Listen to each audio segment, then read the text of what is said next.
Hey, Bitakai Oyesin, all my relations, that's all of you, without exception.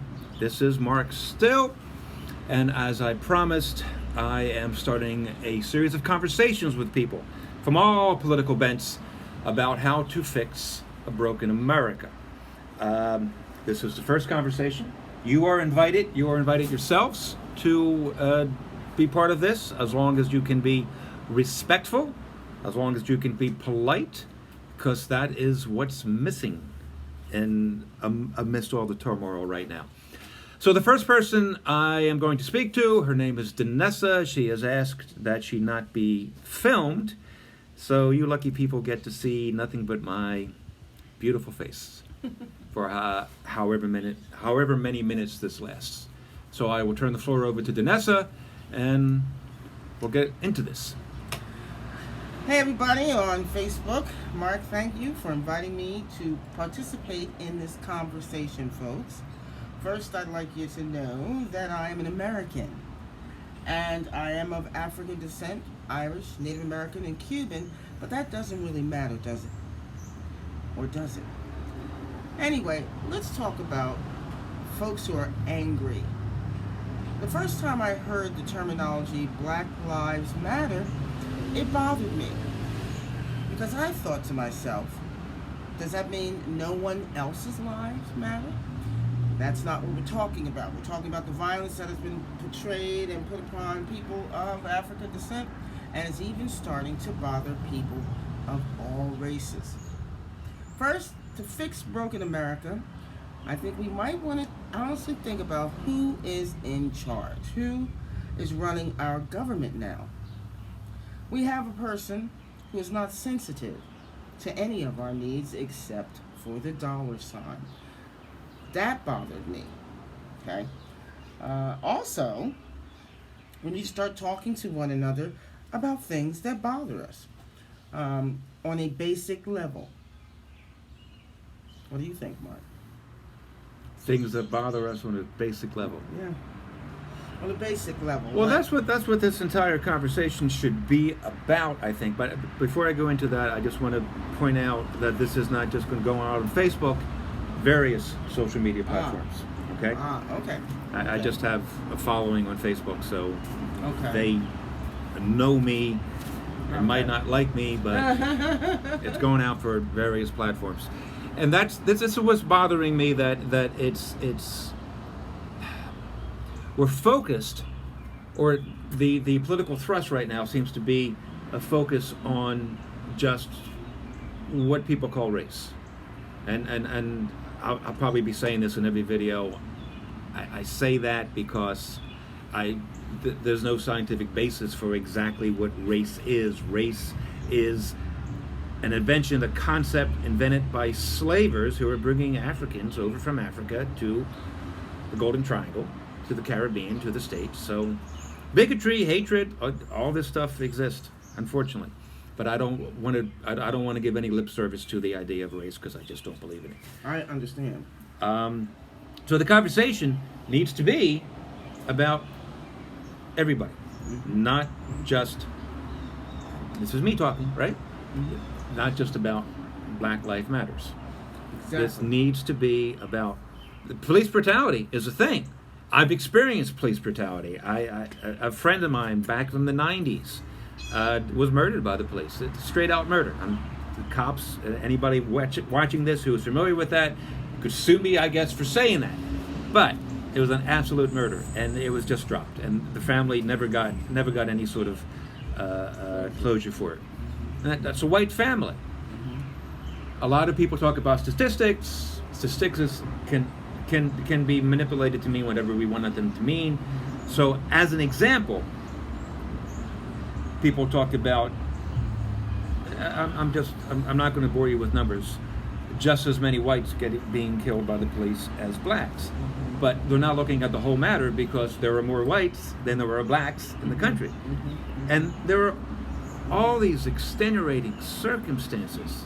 Taking the statistics and just presenting them is a cheap cop-out. It's a shortcut that does not honor us as humanity. So to answer your question, Danessa, Yeah. this conversation is not good enough. It's not open enough. And the first thing I want to ask you, because we had talked about this before I turned on the camera, was in Seattle right now, you got a bunch of protesters. I don't know how many, I think several hundred. They've been protesting, ever since this whole thing began. They've been protesting in this one section of Seattle, and they wanted this one precinct, I guess, closed because the mayor finally said you can have the precinct, and she ordered all the cops out of the building. Well, the mayor's white, and the mayor has decided that she was going to listen to the protesters because she wants to show that she's listening to the protesters. If that sounds sarcastic on my part, it's because I'm being sarcastic. Now, the captain of the police precinct is a black lady. And she said, bad idea. And I've seen some people with Black Lives Matters t-shirts, black folks who are saying, bad idea. So I've seen these little snippets. I don't know the entire context of why they're saying why they're saying it's a bad idea. I saw a long interview with the police captain saying, yeah, no. So there are people that are calling for the white mayor's resignation, even though she just gave in. And the people that some of these people calling for her resignation are the ones that demanded that she give up the police precinct. And then there are other people demanding her resignation because she gave up the police precinct. That's what Any makes, questions on any thoughts on this, Danessa? Because that's just confusing the heck out of me. That's what, and I know this is going to sound crazy, Mark, but that's what makes this country great, in my opinion. The fact that we still have to think about how fortunate we are, and how when you have these kinds of real rules, like the Bill of Rights and the Constitution and the Declaration of Independence, things are going to get hairy.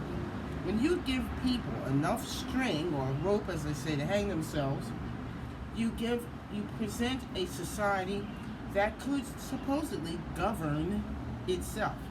However, we still need guidance. And the guidance part is where I think this nation got lazy. We wanted to have people who could guide us. It would be our decision in the end, no matter what the issue is.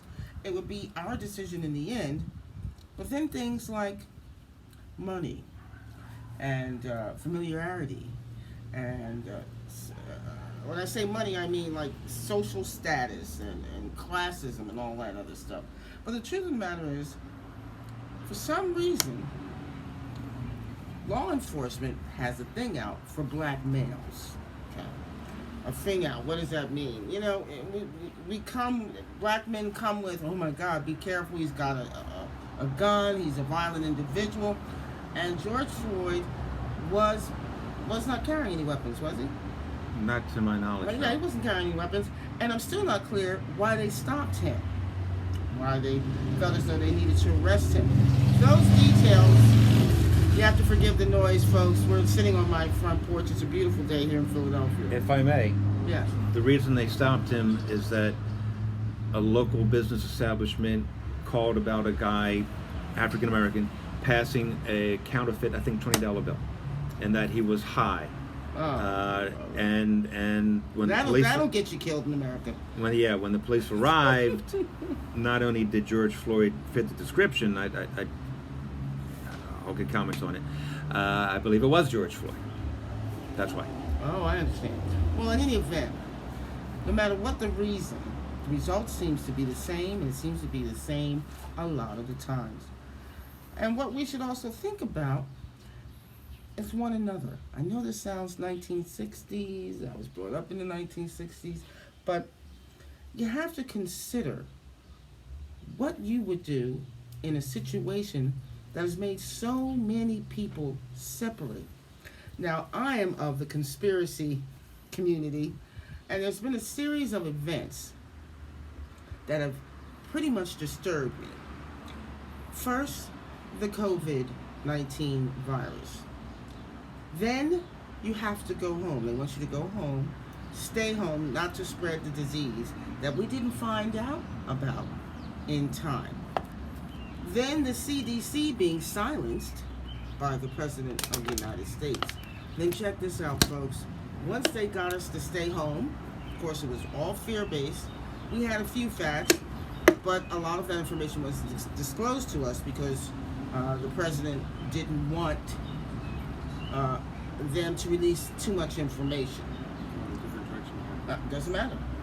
It doesn't matter. My husband said I'm going in a different direction. The series of events is what I'm talking about. All right.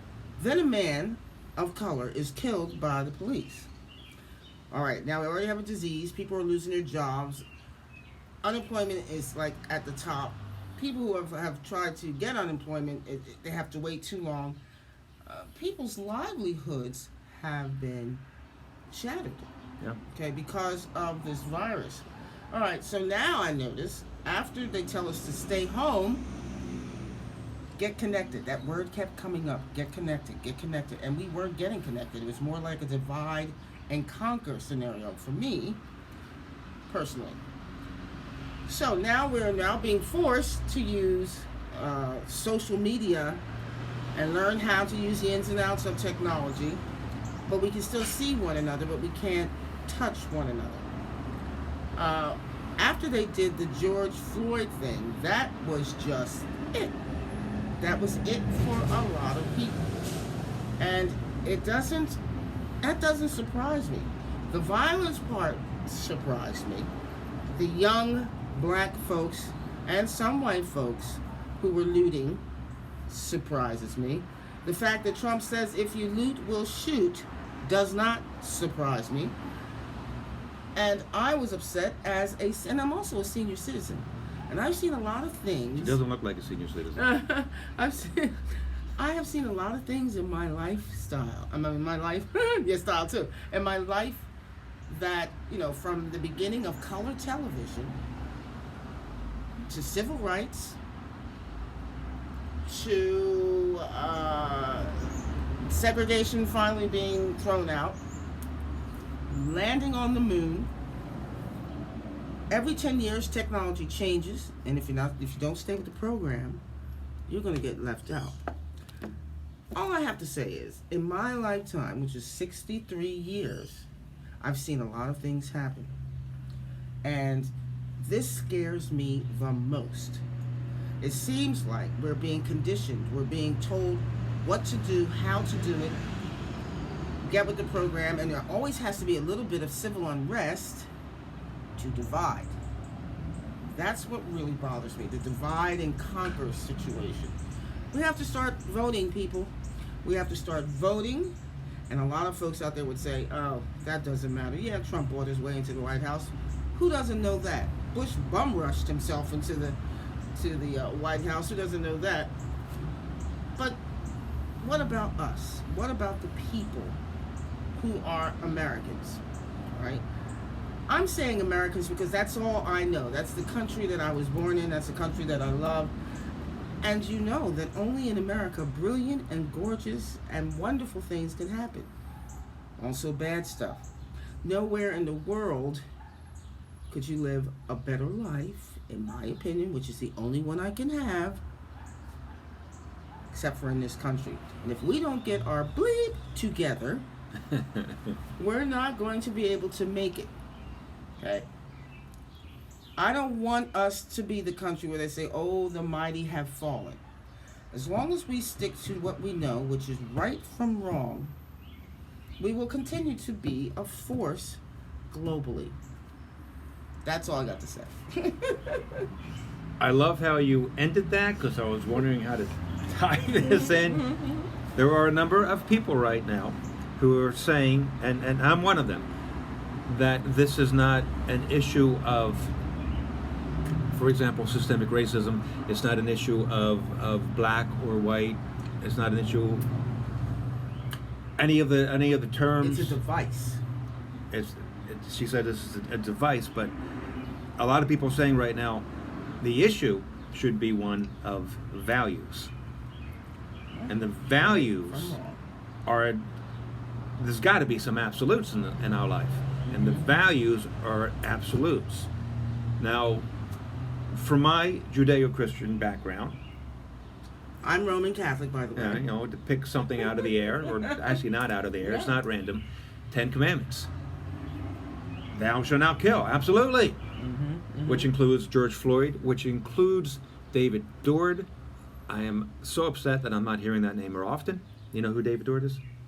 He was the black retired captain who was shot in St. Louis because he was defending the pawn shop that had hired him as a security guard. And he was shot by a black man. Ugh. Well, so, you know, where's Black Lives Matters there? Yeah, I know, comments are going to come, whatever. So it's an issue of values. Do not kill, you do not steal. You don't do these things. And if we could agree on these values and that they are not relative, see, that's my idea, then this country could get its bleep together. Yeah. I totally agree. I was just screamed in there that I was raised a Roman Catholic. And it's a good thing that Mark pulled up the 10 Commandments. Even if you don't believe in anything, you do know right from wrong. Except for maybe those who are mentally challenged. You see, you know, it's inbred. Is it genetic? I don't think so. I think it is part of your environment. It could be both. Until they can prove it, we're never going to be sure. However, you are no different from me. You are no different from Mark. You are no different from my husband, who happens to be of Mexican descent. We're just all human beings here. Sure, that's easy to say when you have people who are killing people of a single race and sex. It looks a little suspicious. I'm often wondering, I wonder often, what is this, those 4 police officers, what are their families going through? How are they dealing with what happened and the charges that have now been upgraded, some would say, to these 4 individuals? The man who shot, or actually knelt down on George Floyd's neck, what is he thinking? Was he overzealous? Was he prejudiced? Was he just doing his job? Or didn't he care at all? Those are things that I kind of think about. And I know a lot of people will say, what the heck are you doing thinking about him? Because even if it was an accident, bad timing. All right. Hi, I'm Dinesa's husband. My name is Buddy. I just want to point out a couple of things about what we were talking about. One of them is a little story about our youngest daughter. She's not living at the time, not living in the city that we live in, and her and her boyfriend got pulled over by the police because they were driving while black. Sorry. That's the short answer, yeah. They were pulled out of the car, they were put into handcuffs, they were taken to the station because they matched a description. The only description was black guy and girl and car. Oh, gosh. And that's all. They eventually found out that they had absolutely nothing to do with what was going on. They released them, no apologies, nothing, not even saying oops. I mean, they just said, okay, goodbye. No, they also said, when this is how the system works. When the protests started going on with Black Lives Matter, when the looting started going on, she had published something on Facebook pretty much saying, you have to go this direction because people aren't listening to us. But she was not in our city. I don't think she realized how bad the looting got to in this area, because in this area, people were burning down private businesses that were black owned. And not only that, but the buildings they were burning down had apartments above them, so that people were becoming homeless because people were protesting. There's one way to protest, there's another way to protest. And I'm glad we're talking about it this month, because this is Pride Month, and there's a lot to do with Stonewall in New York. And the day one of Stonewall, there were bottles thrown at the cops, who, by the way,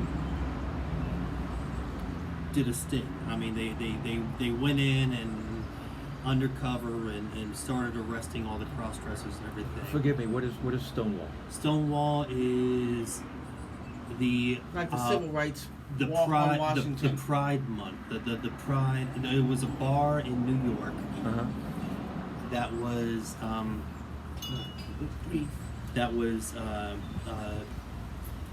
you know, a gay bar, Okay. gay and straight, but it was before anything gay was allowed to be legal. In fact, they started arresting the cross-dressers because cross-dressing in public was illegal. And so when they went in and did their raid, people protested. They started throwing the bottles, and the police started shooting into the crowd, and they killed 6 people. Okay, This was it didn't end there. in the 70s, 80s?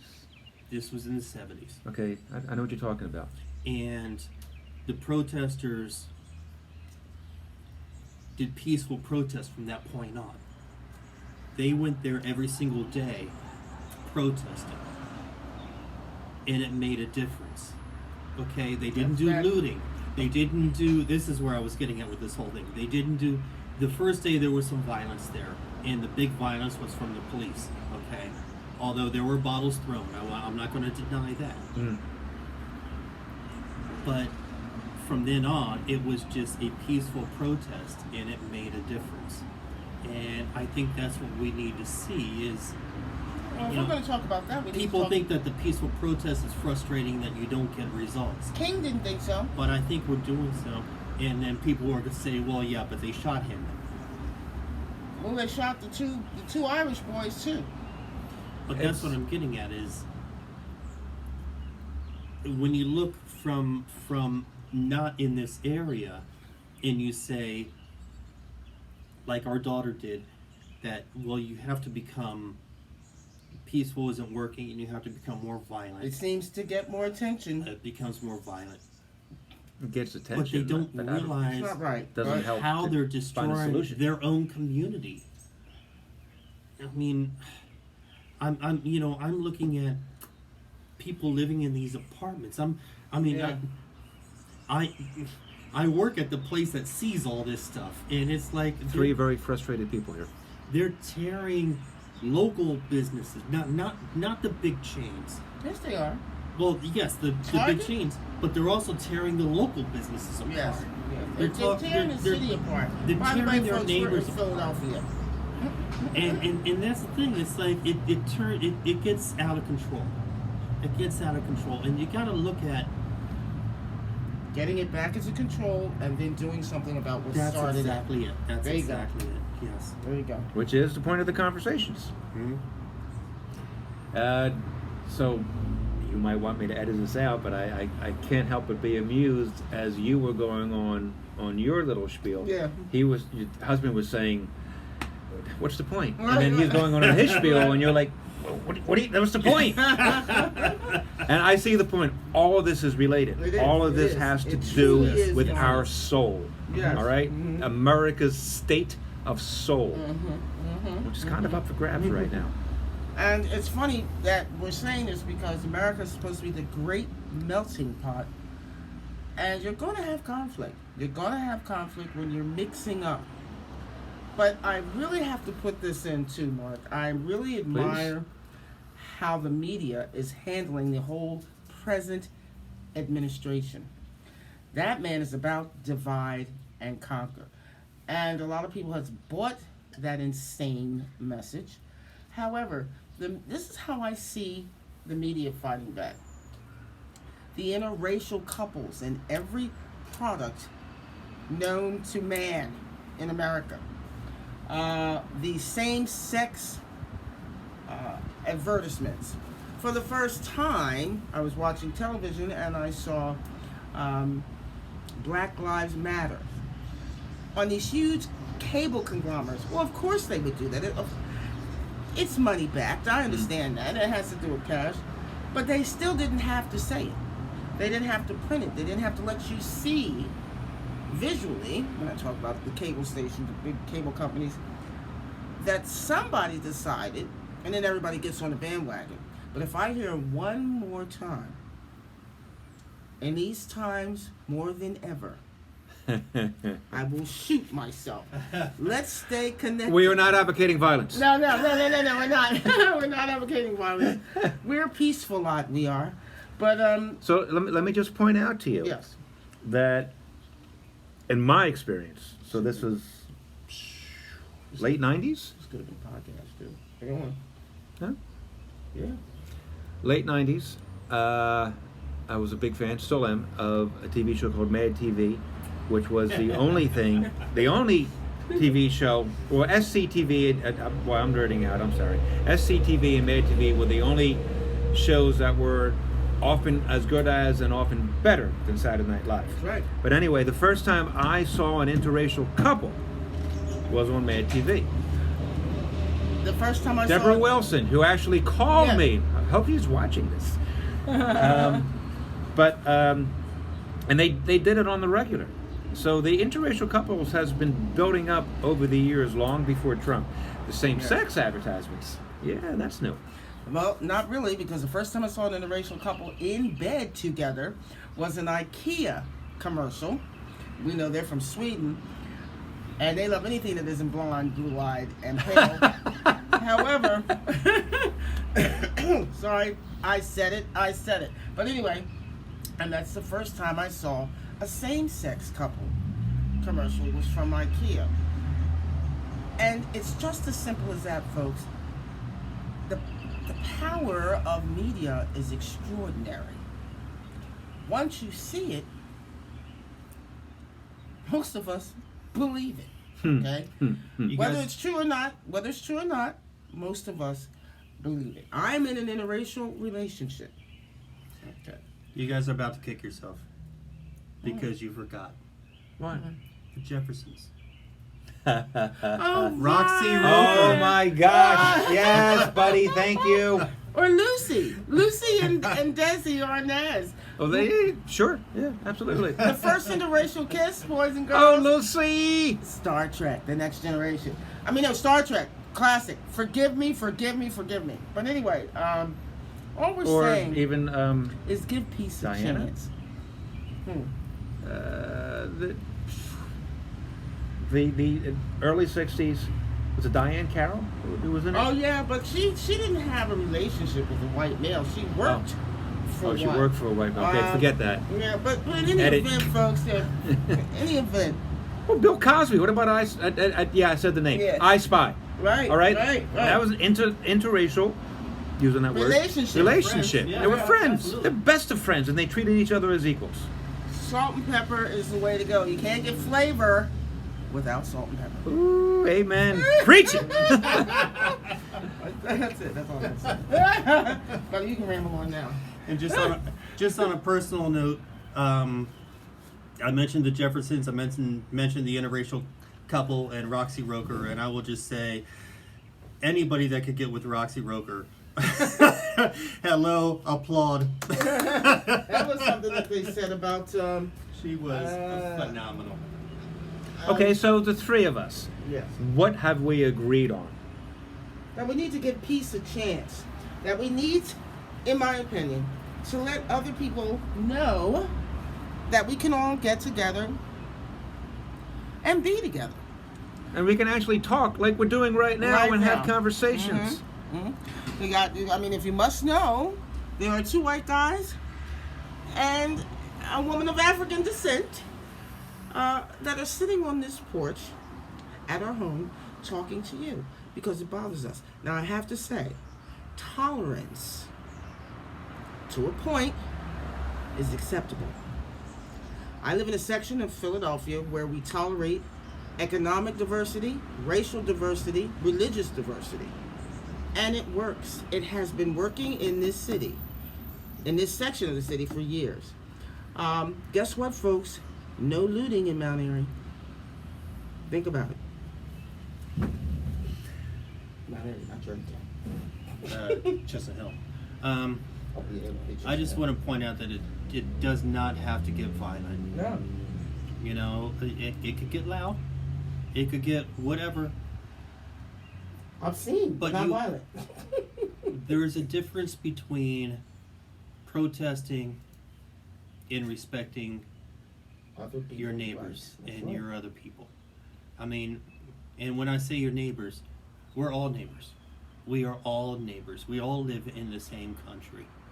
We all live in the same area. And we all should respect each other one way or another. Even if we disagree, We agree to disagree. let them know That's that we right. disagree. But Mhm. it does not have to get violent.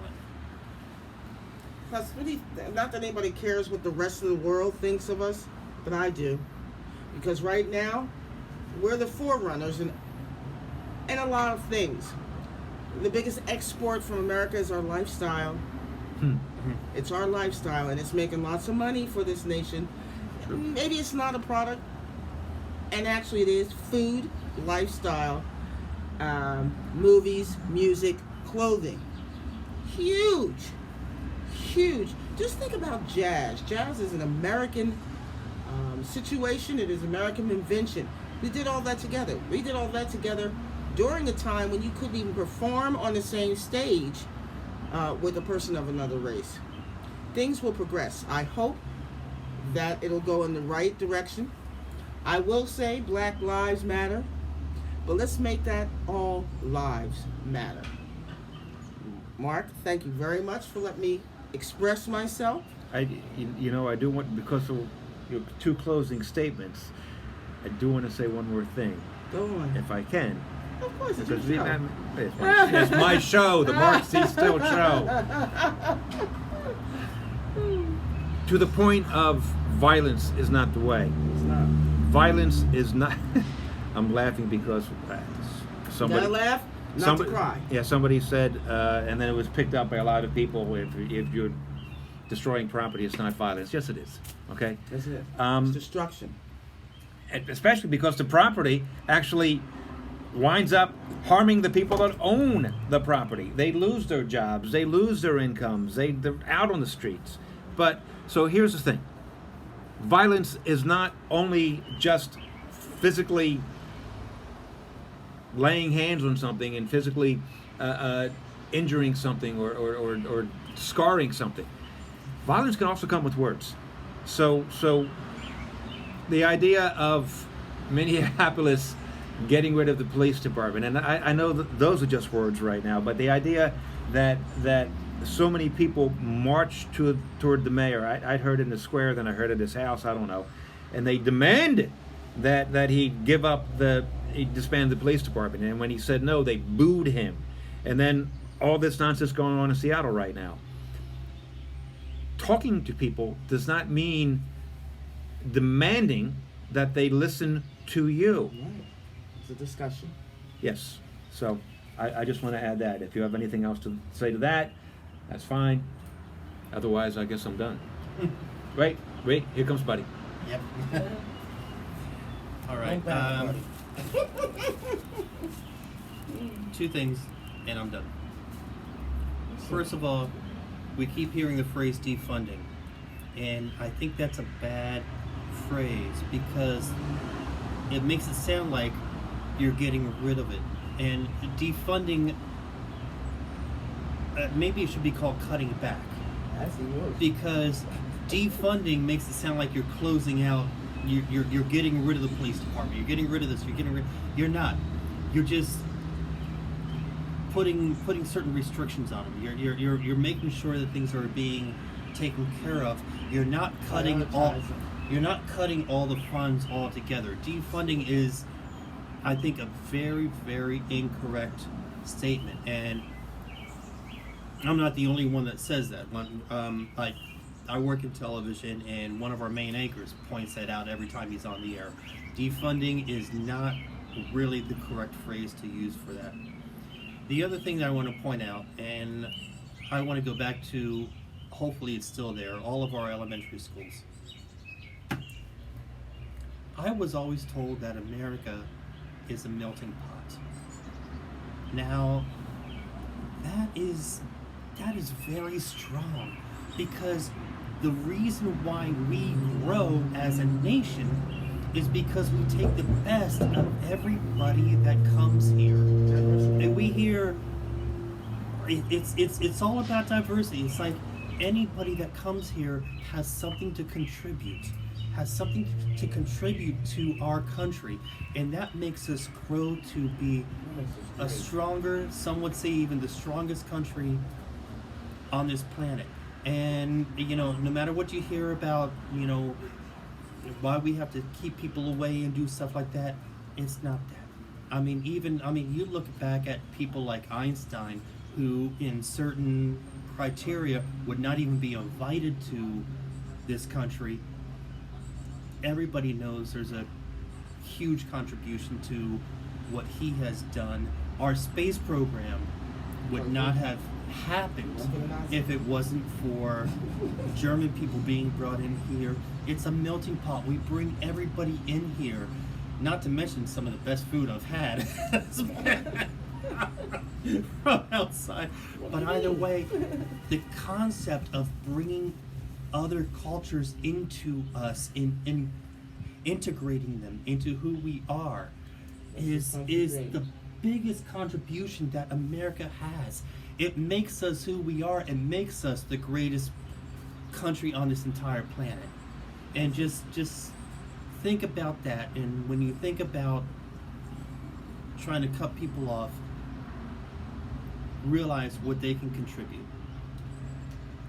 Very good, buddy. Can I get an amen? Amen. Amen. All right. So, I have to say, this went really well, and I'm very proud of it. I hope that people who see this will be inspired to contact me and then do this with me. I wish you peace.